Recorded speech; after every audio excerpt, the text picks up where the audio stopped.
kitundu kiri ekyekalungu era nga ye ssentebe wa disitulikiti. Tugera ku disitulikiti y'ekalungu erina okusoomoozebwa okwenjawulo ate era n'okulaba enteekateeka ze balina okusobola okulaba nti bava mu mbeera eyo. Kansaba asooka tubuuzeeko ate butereevu tugende maaso n'ensonga. Nsanyusa okulaba muganda wange Nyombi Mukiibika Amadi. Nange sebo neesibye okusinkana mugave munnange. Weewaawo.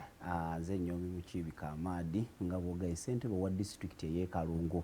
Njagala okulamusaako okusingira ddala ku bannakalungu aye ne bannayuganda bonna abatulaba wano ku BBS Terefayina.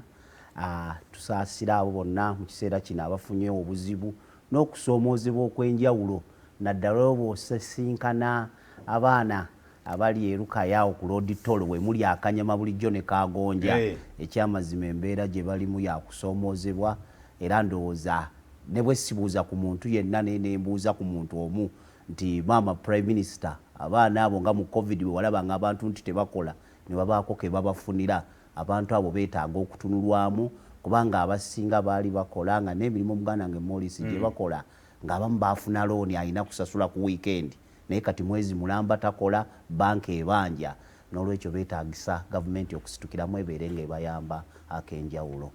Badde batugambye nti abaana abo bazze sayidi z'evviira ku Bukomansimbi okuba eriva Masaka ogende Bukomansimbi. Simanyi okuba nti traffic ya Chanolinze neyitaawo.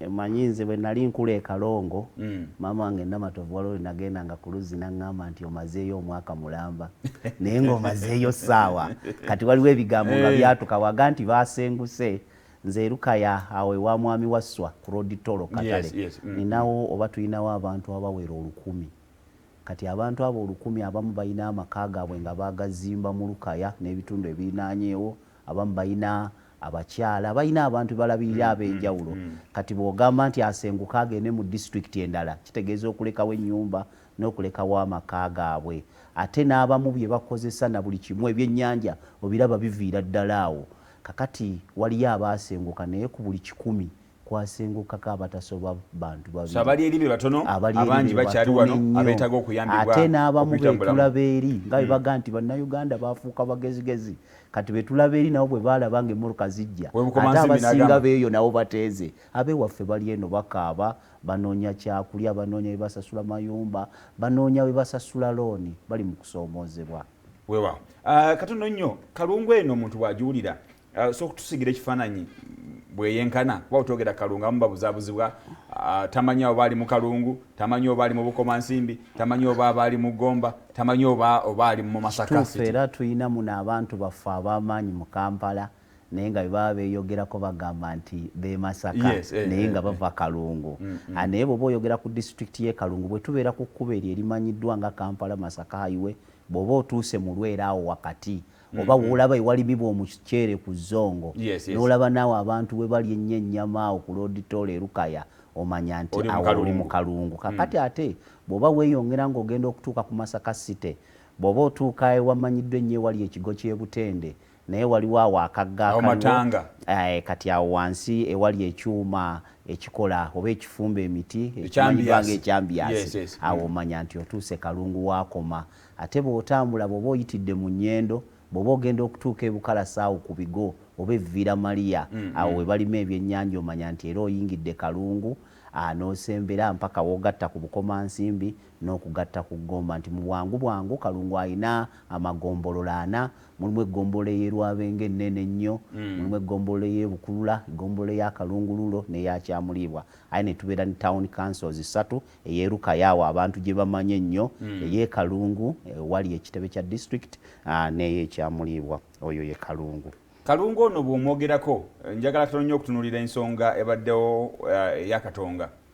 Katonga ono amazzi okugenda okukuba Katonga gaafubutuka sayidi z'e Kalungu okugenda okuyingira okukuba wali e Katonga. Embeera yali etya amazzi ago ogenda okutuuka okukuba eri mwasegaza ku birime sayidi eyo? Ekisooka omuggo ogwo ogwa Katonga abasinga bamanyi oguli wano Empigi gwe balabako ku kkubo gwe balabako awo ku kkubo naye Katonga ajja atambula. Kalungu disitulikiti ya mukisa yadde omukisa ogwo ate tennagufunamu nnyo nti tulina emigga egimu eminene omugganga Katonga omugganga Namajjuzi omugganga Kabuuka emigga egyo giyita kalungu. Naye ekyewuunyisa osanga kalungu ng'amazzi gatambula ng'abaliranyewo bakaaba amazzi amayonjo. Gwe mutawaana ogukola ki oguliwo ng'ennimiro y'emmwanyi erinaanyeewo nga ku migga gino situgyeyambisiza nga bw'olaba mu nsi endala oba mu Misiri ne wala ng'ate abantu abaloti wali kya bulimi kigenda mu maaso oba ng'ebiriwo nga bikaze.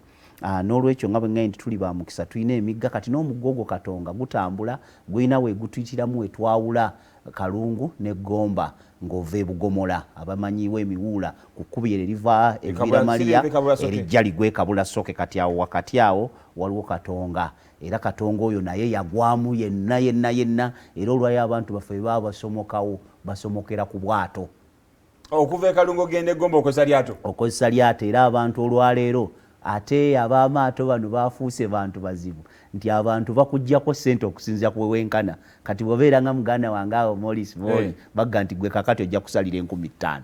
Bwe balaba omusajja azze nga munene baba nti gw'olimu 2,000.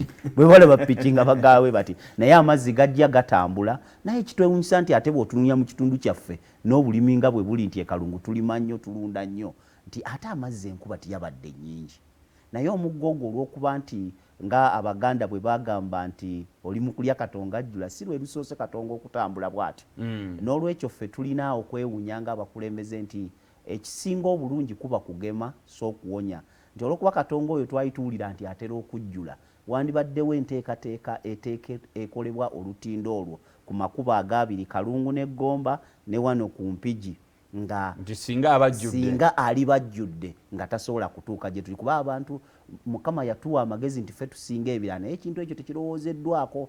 Era ne kaakati njagala okusaba gavumenti nti bw'enaaba ekola omugga ogwo tuleme omanyi ffe eri ewaffe mu kyalo awo Kabaale Bugonzi tulina abaana empale ye n'egenda ng'ereberegwa n'agisibamu ekyayi oba olukoba naye nga kikutuka. Kati twagala gavumenti ekyayi empale ya Katonda eri mu bitundu ebyo twagala egitereereze ddala omugga ogwo baguzimbirewo pillars simanyi mu Luganda bwe nnyinza kiyita gubeere nga kubanga ffe tugamba Abaganda nti amazzi gye gaali gakulukutidde gakulukutirayo tutuga nti ebintu bibiri tosobola biziiza omukisa n'amazzi. Kati balina okukola ekkuba erya Katonga ng'amazzi gatambula nga bwe gaagala n'abantu nga batambula naye bwe banaagayiwamu ettaka ne bagayiwamu hardcore ne gatambula era Katonga ajja kuddamu ajjule nga ffe tuli mu kulya. Naye ennaku zino bagamba kaakyukamu e Kalungu bagamba nti muli mu kubba Katonga ajjula tebakyaga nti muli mu kulya.